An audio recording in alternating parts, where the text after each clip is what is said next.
নমস্কাৰ মোৰ এই ইউটিউব চেনেল জীৱনৰ ৰঙলৈ সকলোকে স্বাগতম জনাইছোঁ। আজি মই সাধাৰণ জ্ঞানৰ 10টা দৰকাৰী প্ৰশ্ন আৰু ইয়াৰ উত্তৰ প্ৰস্তুত কৰি আনিছোঁ আৰু এই প্ৰশ্নটোৰ এইটো হ'ল প্ৰথম খণ্ড। ইয়াৰ 1 নম্বৰ প্ৰশ্নটো হ'ল সৌৰজগতৰ কোনটো গ্ৰহক পুৱতি ভোটাতৰা বোলা হয়? ইয়াৰ উত্তৰ হ'ল শুক্ৰ গ্ৰহক।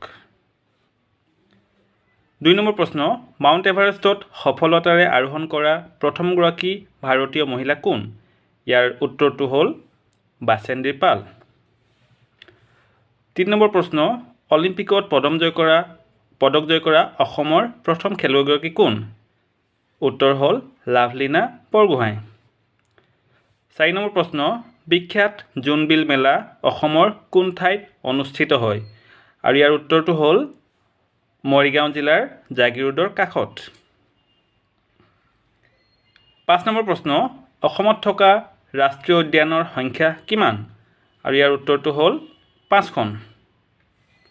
6 নম্বৰ প্ৰশ্ন আহোমসকলৰ প্ৰথমজনা স্বৰ্গদেউৰ নাম কি? আৰু ইয়াৰ উত্তৰটো হ'ল স্বৰ্গদেউ চাওলুং চুকাফা।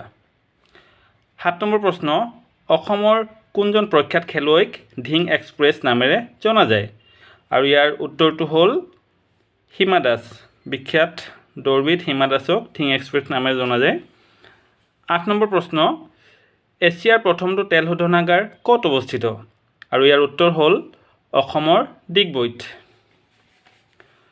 9 নম্বৰ প্ৰশ্ন পৃথিৱীৰ আটাইতকৈ কঠিন মাণিকবিধৰ নাম কি? ইয়াৰ উত্তৰ হ'ল হীৰা। শেষ তথা 10 নম্বৰ প্ৰশ্নটো হ'ল আমাৰ বায়ুমণ্ডলত কোনবিধ গেছ সৰ্বাধিক পৰিমাণে পোৱা যায়? আৰু ইয়াৰ উত্তৰটো হ'ল নাইট্ৰজেন। আশা কৰোঁ ভিডিঅ'টো উপভোগ কৰি আপোনালোকৰ ভাল লাগিল। পৰৱৰ্তী খণ্ডত এনেদৰেই আৰু 10টা গুৰুত্বপূৰ্ণ সাধাৰণ জ্ঞানৰ প্ৰশ্ন আৰু উত্তৰৰ সৈতে আপোনালোকক লগ পাম। ধন্যবাদ। শুভৰাত্ৰি।